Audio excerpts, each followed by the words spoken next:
Hi. Okay, so welcome to Breaking Through the Cloud, a podcast dedicated to celebrating the incredible achievements of women in the tech industry. My name is Lucila Rondina. I am a senior talent recruiter at Caylent, and I will be your host for today. In each episode, we sit down with inspiring women across Caylent and leading tech companies to discuss important topics such as equity in the workplace, navigating careers as women, work-life balance, career transitions, and building confidence. Through these conversations, we hope to inspire and empower women in the tech industry. We believe that by sharing stories of success and advice from inspiring leaders, we can create a more diverse, equitable, and inclusive tech industry for all. Whether you are a seasoned professional or just starting out, Breaking Through the Cloud has something for everyone, and we hope you'll continue to join us. So, our topic for today is how to negotiate. And on our panel of guests, we have Valerie Henderson, Caylent's President and Chief Revenue Officer, and Emily Lewis-Pinnell, Caylent's VP of Engineering. Welcome, ladies. We will discuss the significance of negotiations throughout our careers, challenges women tend to face when negotiating, successes and failures, of course, how to approach those negotiations, not only as an employee, but also as a manager. That can be quite different. We are talking about assessing self-worth and some tips and best practices to maximize our chances of success. So let's hear them out. Welcome. Thank you. I'm so happy to be here with you, as I always am. You're one of the most positive people at Caylent, so it's a joy to be here. Again, Valerie Henderson, President, Chief Revenue Officer here at Caylent. I've been at Caylent almost 2 years in a couple weeks. I have really grown up in the tech space. I spent a majority of my career at another organization, but I've held a lot of different roles, different leadership roles. And I have a lot of, experience doing the wrong thing in this case sometimes, and sometimes the right thing. So I'm excited to talk about that today. Oh, yes. Thank you. I'm so excited to get to join you guys. So thank you for having me. I'm relatively new to Caylent, joined at the beginning of this year, have been part of the cloud business and helping clients with AWS and other public clouds for a decade. And over my 20-year career have, helped build, grow, lead a number of teams globally across a bunch of different IT organizations. I actually got my start as an engineer. I was a computer science person in college and then moved over more to the business and leadership side. And particularly, coming up through that path, I'm really passionate, particularly about women in tech and helping grow that. So we're just so excited to be part of this conversation. Thank you. Thank you so much for joining. So, negotiation. What a topic. Today I had a candidate, a software engineer, a woman, and I asked her, what would you like to improve about your personality, And she was like, negotiation. And I'm like, you have to listen to the podcast because today we're going to talk about this specifically. And she was like, it's so hard for me to stand up for myself, to speak up. So definitely something that we all go through. So why is negotiation an important skill to have in today's society? So I'm going to read some facts so we can start the conversation. So in 2022, it was reported that women earned an average of 82% of what men earned in the US. Black women get paid on average 61 cents for every dollar that their while male counterparts are paid. Native American women make 60 cents for each dollar, and Hispanic or Latina women make 54 cents for every dollar. According to the World Economic Forum in 2021, it can take 268 years to close the economic gender gap. So, what about the tech industry? In 2021, on average, women were offered 1.88% less salary compared to men when they applied for the same job title at the same company. Then in tech, again, specifically, men were offered higher salaries than women for the same job title at the same company 59% of the time, according to a 2021 survey from Hired. So, on average, women were offered salaries 3% less than the ones that men were given for the same roles, the survey found. So, what do you think about these numbers? The sad state of affairs. It does show, it's something that we've been talking about. I've been in sessions like this talking about this now for over a decade, and progress is being made, but there's still work needed. Absolutely, absolutely. So let's start with the first question. What are the types of scenarios you have faced where you had to negotiate and or have experienced this inequality in pay? I'll go ahead and go first. I've had a couple of different scenarios. And I think before I go into that, anybody who's listening to this podcast, which I hope there's going to be lots of people listening to this podcast, that's why we're doing it.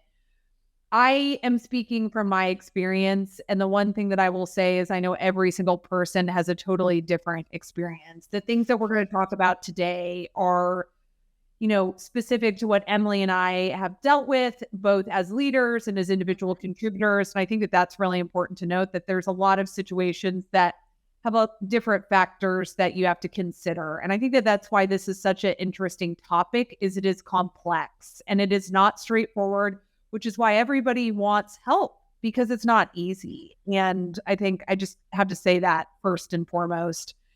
Secondarily, for me, I have had a couple of different situations where there has been pay inequality. And from my first experience, I will just say I learned a lot from what happened and what transpired. And for me, it was, I think, a humbling experience, but also an opportunity for me to really quantify what I felt like was enough and what I was worthy of. And I think that is something that is also unique to the individual, and something that is changing right now with the ability to have pay transparency. And when I was in this situation, that was not the case at all. It was very much a black box. And the reason that I knew was the people that I was directly leading that reported into me were making more money than me. And in that situation, I will tell you, I wasn't unhappy with my compensation until I saw that. And I think that that is one important point. And I think going back in time, I don't know if I would have handled it the way I did. And in that case, I set up a meeting. I had a conversation. I would say I was prepared, but probably not prepared with enough data and enough points of why I was asking for more money. And just to go into a meeting and say, listen, the people I'm leading are making X amount, so I should make more, isn't necessarily true. Some of those people had a decade more experience than I did doing that specific role, and had also been at the company longer. So I think for me, it was a learning lesson. They were, in fact, men, but I will tell you, they weren't all men. There was, another woman on the team as well. So I think that that's just one thing that I learned in that process. And going forward, I would just say the way that I think about this is really being data driven and being clear and direct. And I think Emily's going to talk a little bit about this, but specific to women, when we're data driven and we're direct, and when we ask for what we want, sometimes the way it's perceived, it's not always the way we want it to be perceived. If it's fair, Emily. So I'll pass it over to you, but I think it's part of why this is a tough thing to think about and navigate. That's true. And I think that we're going to spend a little bit of time later talking more about what do the organization need to do, as well as what women need to do. But to add to, some other data points beyond the ones that you already shared, Lou, is the fact that there's a women don't ask story about, a lot of those numbers. And I think there is a history of that. There were numbers showing that women tended to negotiate a little bit less often. But more recent studies are starting to show that that's narrowed, and that isn't really the root of all problems anymore. And there's, unfortunately, a lot of data, like simulations where they actually just try this, and then real world data of people actually, reporting what salaries are and what happens when people have negotiated, that just show that systemically people don't like to respond well with counteroffers to women as they do for men. Like the exact same person with a different name gets treated differently. Which, there's a lot to be done on the corporate side about how to deal with that. But it also is something to think about in terms of like how to manage, just if that's the reality, like unfortunately the reality you have to deal with today, how to kind of work that fine line of how you present things, how aggressive you are, unfortunately, and the need of the data, the need of managing emotions. The other funny thing out there that I've always done was just the fact that people enjoy women representing like what they're doing for others more than they like women advocating for themselves. It's just one of those biases out there. It's better if we're taking care of other people. So framing that in the conversation sometimes is a good thing to do. Now I tend to talk about my family a lot when I'm doing personal education. Like I've got a responsibility to take care of my kids and send them to college. It's not that I need more money. It's that, I have a mom. I have to be, responsible about these things. Yeah. And then even before that, before I had kids, I know at one point I was like just upfront that I've just come out of seeing all this stuff about, bias and things like that. And as a woman, I feel like I need to be making sure that I'm being treated fairly versus others. And this is the salary. So I use this in more as the, like, again, it's not for me. I'm just trying to make sure on behalf of all womankind that you are being fair to the women in your company. And you've got to think about that. Absolutely. I actually read a study that showed that if women prepare themselves to negotiate, thinking that they are doing it on behalf of a friend, or someone they loved, they are more successful because we are using that in our advantage, right? Because we are, nurturing, we really care for others and all of that. So definitely that's something that we can use in our advantage and think that we are actually advocating for someone else, that helps me a lot, honestly. And this research showed that it made us more successful. And if they applied it to men using that same strategy, they weren't as successful. Because, like that's not within themselves, to advocate for others. I don't know. But yeah. And another thing that, this research showed was that if you think about like 3 events where you actually were successful, you were assertive, maybe standing up to your mother-in-law, right? Not necessarily in a work environment, that also sets you for success because you are already in that assertiveness, advocacy, kind of vibe. So, there are two tips also to negotiate that. But yeah, definitely what you said, it makes all the sense.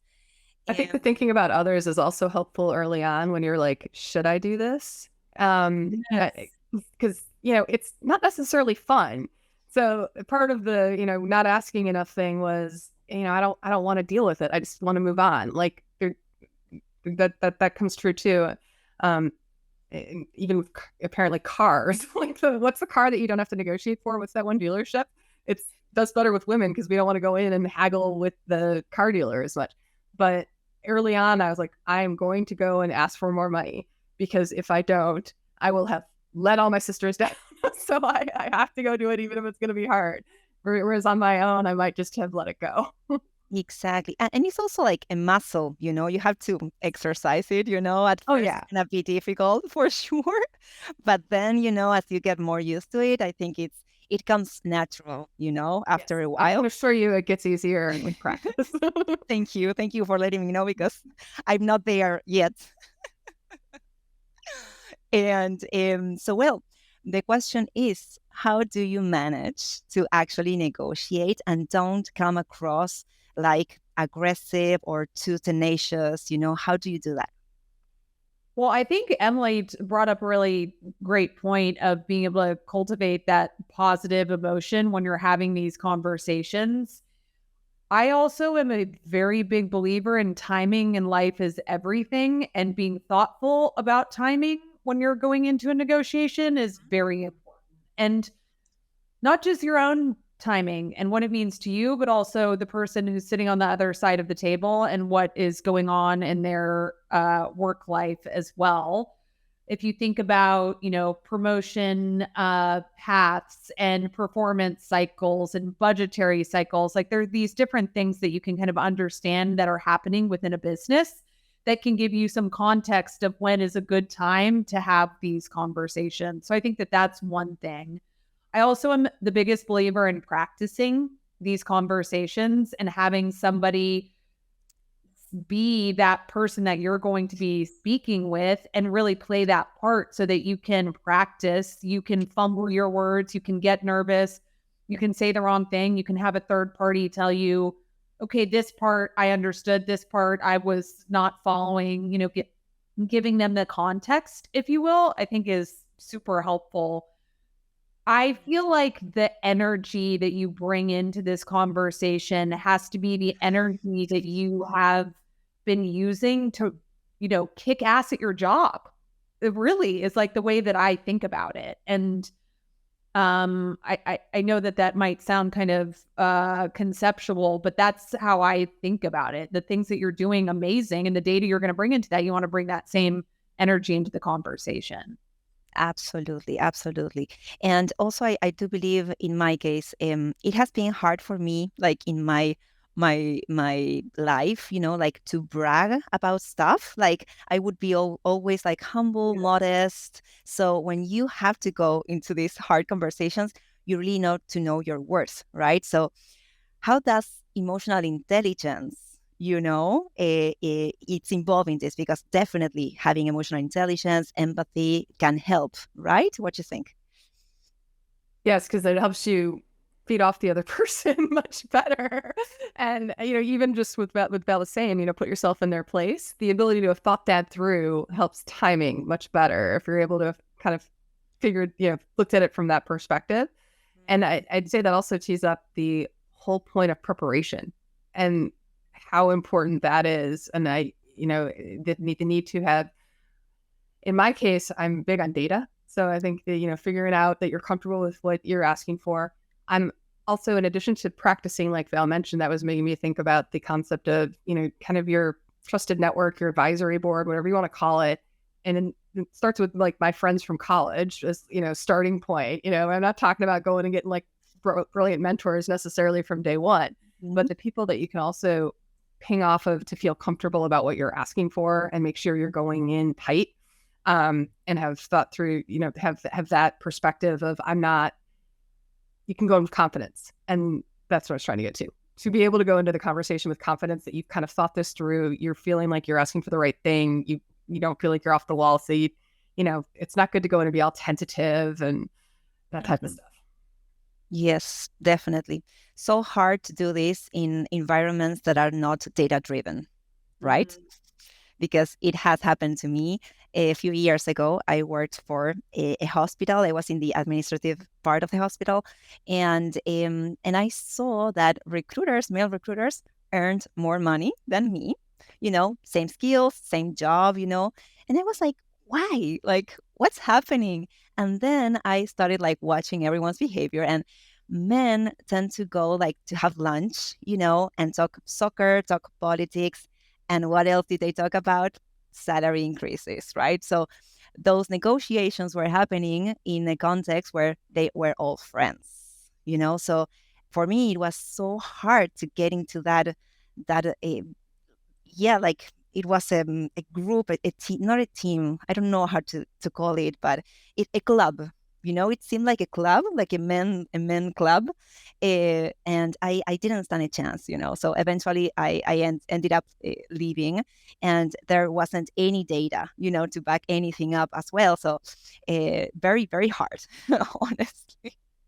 I genuinely feel like if you do not have clarity on how you're being measured in the role that you're in, you need to ask for that immediately. So anybody that's listening that is in a role where they're not super clear on how success is being measured and the things that matter to be successful in the job, like that is a deficiency, I believe, of the organization. And Emily and I talk about this a lot of this is about once you're in leadership, the part that we play in leading bigger teams that are coming to us and having these conversations. And I think it is a two-way street. So, even though we're sharing about how to negotiate, you have to think about being on the other side as somebody that is, going to be listening to people coming to you and asking for potentially more money or a promotion. And that's a big responsibility. And I think it requires intention and being very clear about what matters within the organization. Yes, absolutely. Absolutely. And I think there's growing awareness that that's a responsibility for organizations, much more so than there was early in my career. So that's a good thing. And it's a bit of the recognition in the data that I was mentioning earlier about it's not all the women asking, it's also how they're, how the reaction is. So there's a lot that, is starting to be done. We're doing wage transparency here, which is important. We're small enough that we're also able to keep a bit of a closer eye on our teams and how things are being distributed there. But I've seen in larger organizations where that's now more systemic. And there's actually funding set aside to address where it seems like just through the years, things have not gone the way they should be and redress that. Because that's often some of these things become hard to do over time. Because as you look at how the salary, continues for women over time, I've seen as a leader when I've looked at people who I was disappointed, people I knew were really good performers were on low ranges, and it was the women on my team. I mean, I remember getting a group that had transferred into me and looking at the data and was like, oh my God, I'm now the worst leader ever because this is not acceptable. But you also get constrained a little bit on what your manager necessarily can do, because the answer was, what could I do at that point? Not much. Because companies also tend to have, how much they're allowed to do raises at one point in time. So if someone started off low, fixing them becomes difficult over time. And the other thing that adds up for women over the years is unusual career pathing. And so if you start with, somebody up here, a guy up here out of college and just kind of continue on, or they came in, and whereas if you've got, I had a great example of a woman that was in my organization a long time ago who had come back from taking time off from kids. And so because of that, she came in at a fairly lower salary, lower job that she was doing to get back in the market. And within 18 months, had established, she was back and she had a group, she was doing everything, and she had, upped like 4 levels of the work she was doing relative to everyone else. But the global company I was in at the time, we're not able to proportionately up her salary increase. So she had to leave and go somewhere else where they immediately doubled her salary because that's really what she was able to perform at. Wow. Wow. Yeah. And there you touched another huge topic that is the housekeeping work. Here in Argentina, 27% women earn less than men, 27% less. So that's a lot. And not only about salary, but also women tend to have temporary jobs, part-time jobs. So it's more about precarization. We call it here in Argentina precarización, and we have 2.5 million. I was looking at the numbers today. 2.5 million women amas de casa, which means housekeepers, that don't receive any economic support. And so there's a lot of work that is invisible, right? And it takes effort. It takes a lot of effort and a lot of time. So definitely another huge topic. And what happens when the negotiations go wrong? I mean, I personally, just from my own experience, not to say that it went wrong, and that's the one thing I guess I would just tell everybody, there's 2 outcomes, right? You get what you're asking for, and you don't get what you're asking for. And I actually think not getting what you're asking for sometimes is the exact right outcome you're supposed to get in that conversation. And I say that for 2 reasons. Sometimes, and this was the case for me, it was an opportunity for me to reflect of okay, is this where I want to be? Is this the job that I want? Is this who I want to work for? Do I believe that I'm getting what I deserve? But I also think it can give you just a great learning opportunity. I feel like the moments in my life where I have had the deepest learnings that have stayed with me have been potentially on the outside perceived as failures, but I don't even look at them that way. I look at them as just part of the journey. And I'm like, listen, if everything was up and to the right all the time, how would you learn and get better and evolve? And I feel like you would be a completely boring, uninteresting person. I mean, I do. I'm just, we probably all know those people who have never really had any type of struggle. And you're like, what do we talk about? So ultimately, I think getting through hard stuff is what bonds people. So I think that anybody who has had a negotiation that went awry, I would look at it differently. I would say, like, if you didn't get what you want, why do you think you didn't get what you want? And is this actually an opportunity to assess, is it where you want to be? And I also just think sometimes you have to understand that there isn't the money there to do it. And we're all in a different environment than we were a year ago or even 6 months ago. And that is so important to understand. And I think any leader that is in a position where they'd love to give you more money based on the work that they're doing needs to be transparent. And that's something we try and do at Caylent. We try to operate with transparency and measuring the things that matter and connecting the dots of, the revenue and the expenses and how that all plays a part in what we can afford. So I think that that's part of it. And I'm hopeful that as a leader that, I would always be transparent about what I can do and what's doable today versus tomorrow. And then you can be in a position as the person negotiating. Are you willing to wait? Do you believe it? And I think that that's really important. But I don't even know if you could say like that negotiation went wrong. I think it's more about thinking about the outcomes and how you're going to respond to that. Yeah, totally. Emily? One of the things I love about Val's advice there is the playing it forward part of it and the thinking about the outcomes, and seizing on the positive is obviously wonderful advice to take forward always. But that gets back a little bit to the preparation part there of, sit there and think about what's going to be good, what's not going to be good, how are you going to feel about it? Because if you go through that mental exercise, it helps manage the emotion a bit. And it is really hard to take emotion out, feeling like you're being evaluated for your worth. But letting that drive your decisions is problematic, and letting that be the reason you're reacting to is probably not a good way to be successful for you. Yeah. I would love to hear anecdotes from you both about situations where you didn't get the response that you wanted and you may have gotten a little emotional. And how did you handle that?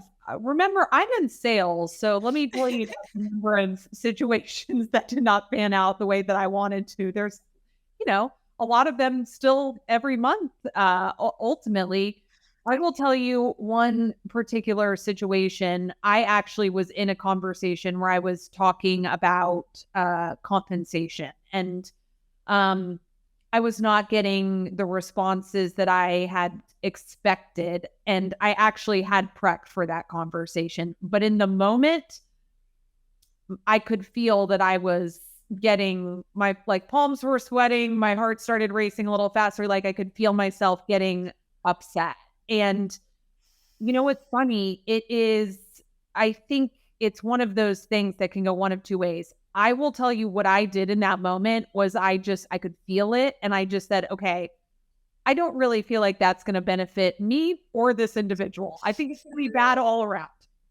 So I could feel it. And I remember I was like, listen, I hear you and thank you. I feel like for today, like, let's put a pause on this conversation. I'm very grateful that you took the time to listen to my feelings and thoughts, but I'd love to maybe come back to this next week when I've had some time to think about what you said and get out. And I got out immediately. And to be honest with you, I went and cried in my car. I'm not going to lie about it. I literally was like, I felt it welling.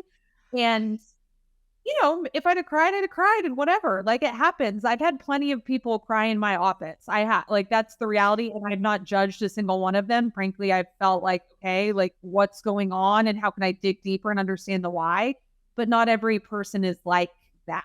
And some people are very uncomfortable. This individual, I can tell you, would have been very uncomfortable. So that's what I did. And honestly, I just feel like it's going to happen. And if you get emotional, you get emotional. I think what Emily said is so important. And we've talked about this. And I'm one of those people I'm like, don't go in with emotion. She was like, but you're also in there talking about your livelihood. And I'm like, well, yeah, that's actually totally fair. So it's impossible not to be emotional about these topics. Like if you aren't, you're, probably disconnected from reality a little bit. It's more just how you can be prepped and be data driven so that you can keep that thing that like bubbles up at bay by keeping things very fact based and at a different level, if you will. But I know that it's not, stuff happens, and it's happened for me for sure. I like to think I've hit a level of poise over the last several years, but early in my career, I cried in front of a whole room full of people.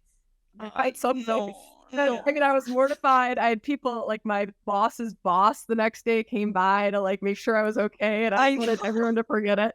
So, sometimes it gets the better of you. And I'm okay. I've gotten past it.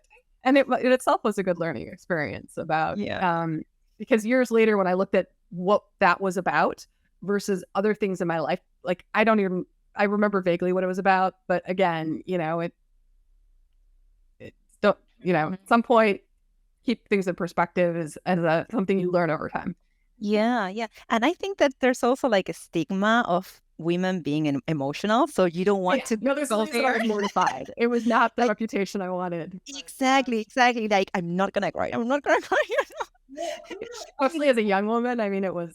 Yeah, I had that exact reaction. It's funny because I mean, legitimately, it wasn't like there was a period of history where women were getting lobotomies because men were like, this emotion thing is not working for us. Like, we're going to just, change your brain chemistry. So I think like we have to remember the playing field. And that's why for me, it's like, okay, in this situation, while I was upset, I was thinking about the person on the other side of the table and how they were going to receive the fact that I was upset.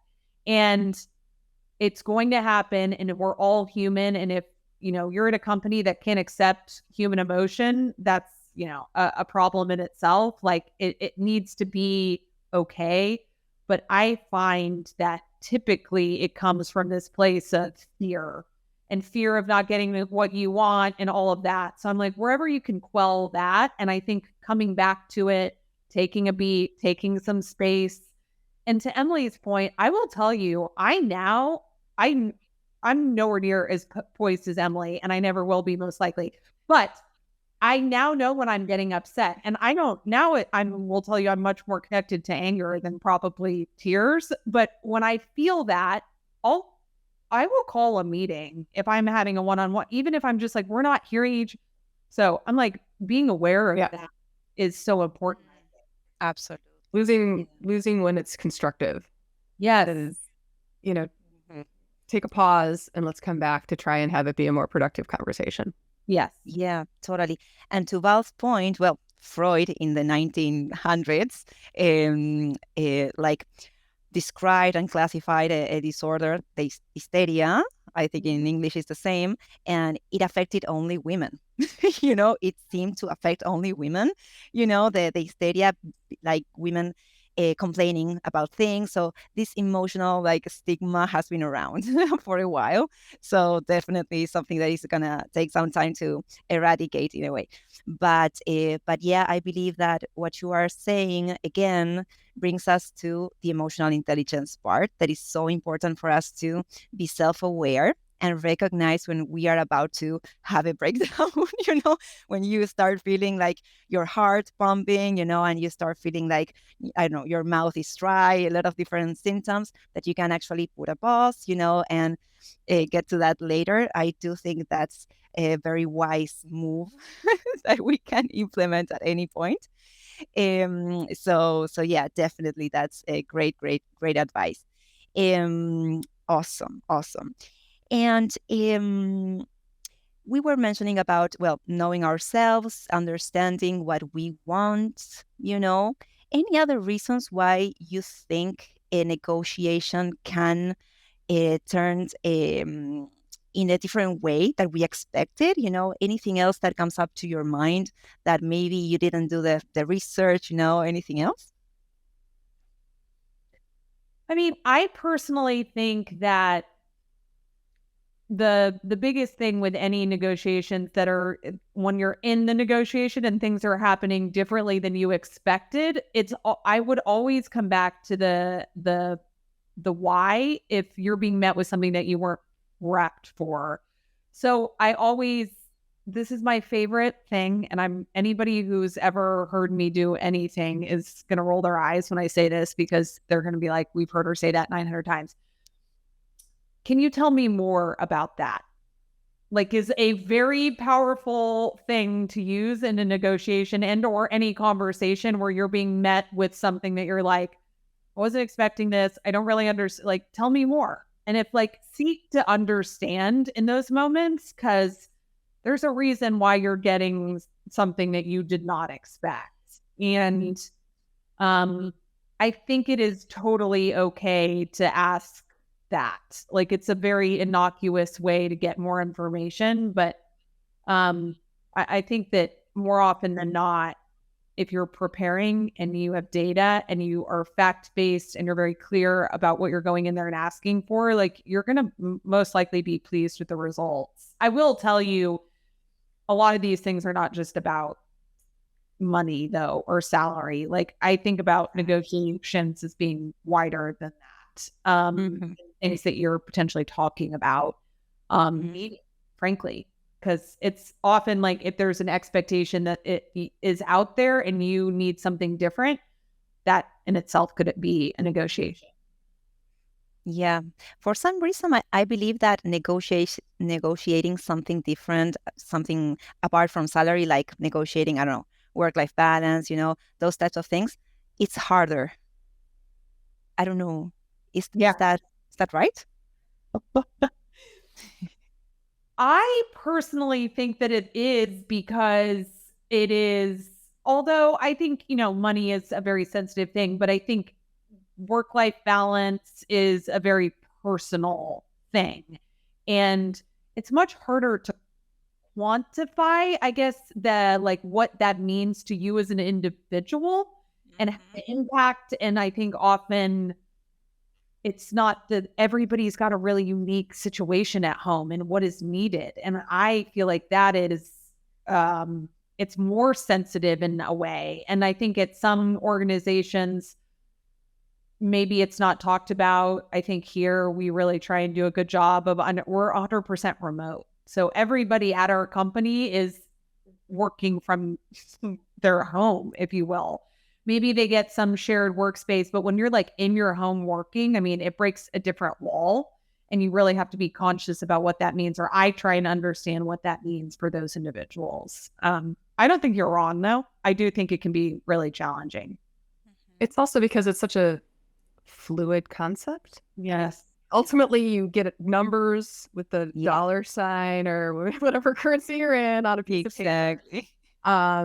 And it, if suddenly your leader changed, that doesn't mean that they just come in and make up a brand new salary, So it's a consistent standard thing, whereas a lot of the fuzzier stuff is more variable and it needs change, needs evolve, and what it means to different people. So you've got the broad strokes, but there's a bit of the, frankly, daily negotiation of managing something like that, which raises the stress because it's not a one-time thing, whether...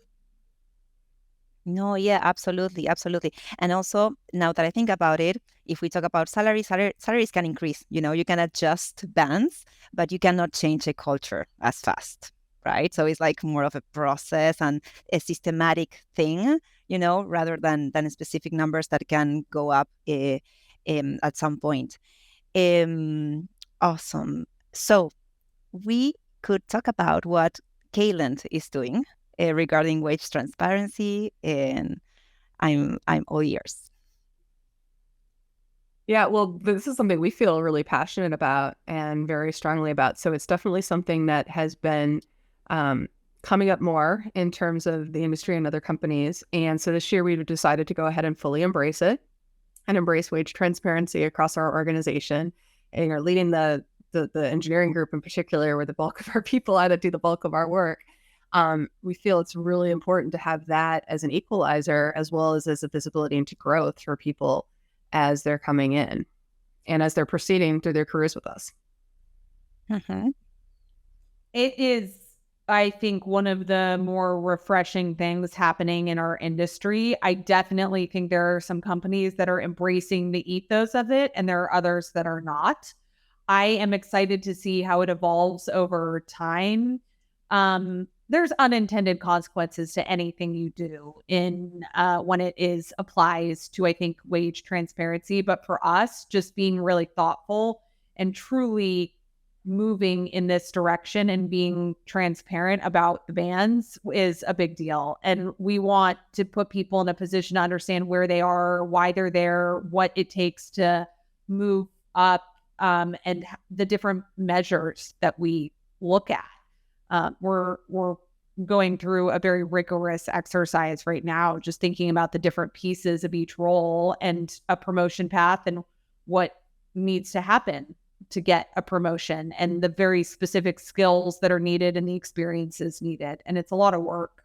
I know Emily has a huge part of the company underneath her. And these are people with they're highly skilled and very technical. And I think it's a lot of work to do this and to roll this out. But I'm excited about what we're doing. I think it's the right thing to do. And we'll see. I hope it shows in, the talent that Caylent can attract now. But, Lou, I avoided a question you asked earlier about when you have not been paid fairly, because truthfully, I don't know. I've never had wage transparency when I was coming up through my career. So I never had that data point to know. And I knew what the general data was, which was worrisome, which, indicated more likely than not, I probably was making less, but I never was armed with anything to make sure that that wasn't the case. So, I am excited about this as one of the ways that Caylent, and other organizations can try and address the more systemic issue of, let's make sure that we aren't systemically going ahead and lowballing one group of people versus others.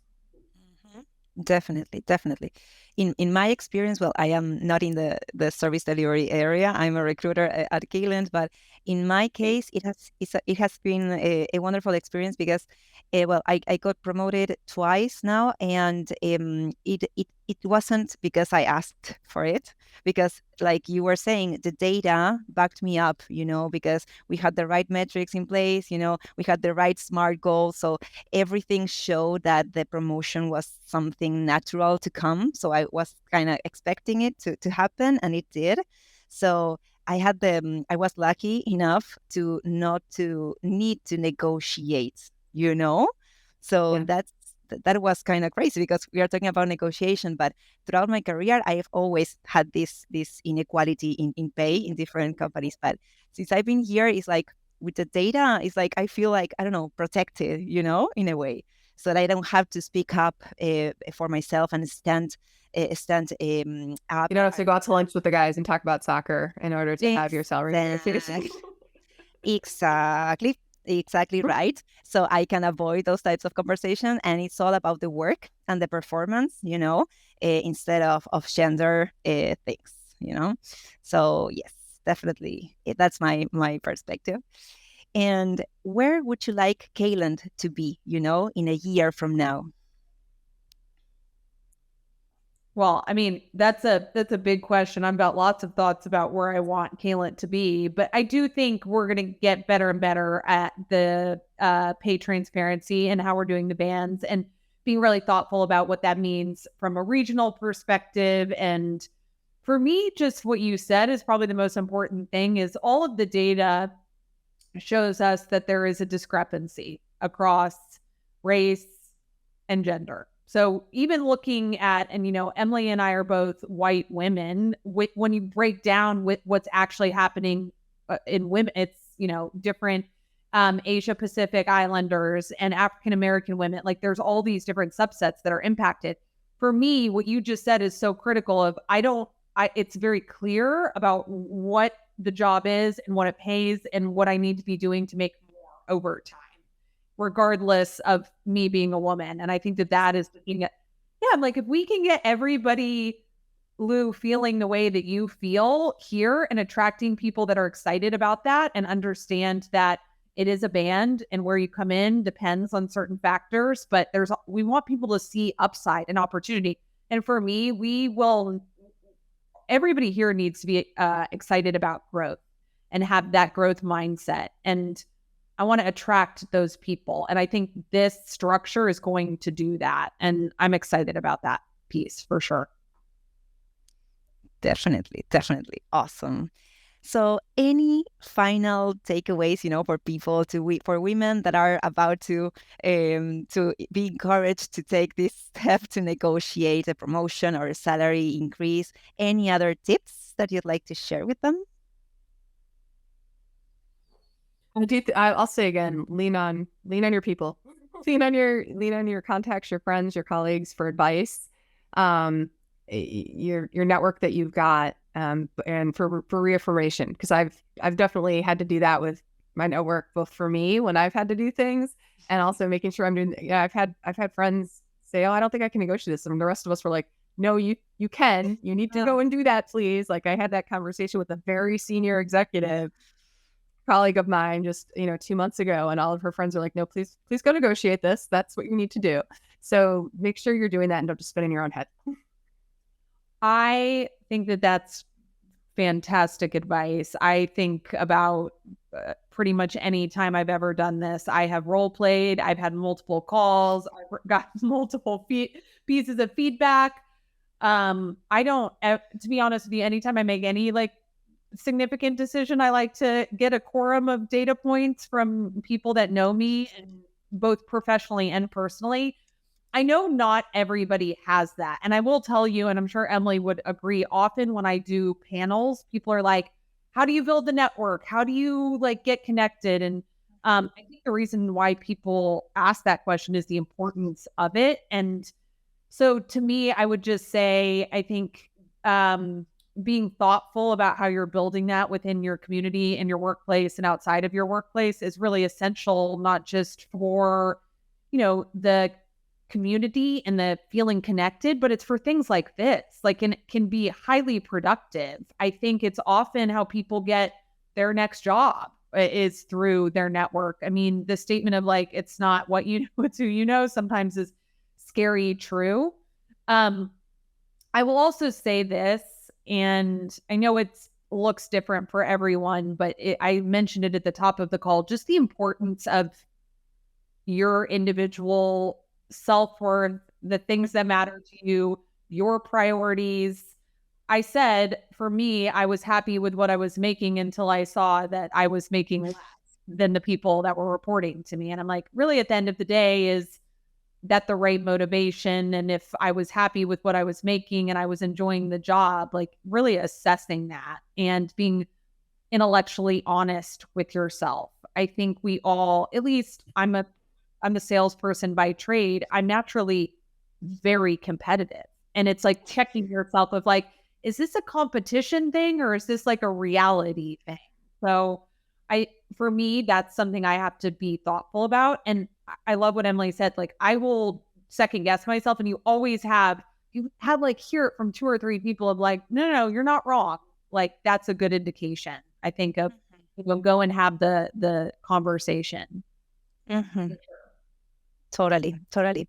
And in addition to that, I think it's okay to feel anxious, to feel awkward. It's just us feeling the effects of being women trying to negotiate or negotiating per se. So definitely something that we don't have to be ashamed of, and we can always equip ourselves, with the tools. We can exercise, we can prepare, we can do research, we can listen to this kind of podcast, where we can hear women that have been through these situations and how they successfully managed to do it. So awesome. So, and improving doesn't mean you have to start off being perfect, I think, is the other thing I'd say. Like, don't let lack of perfection scare you.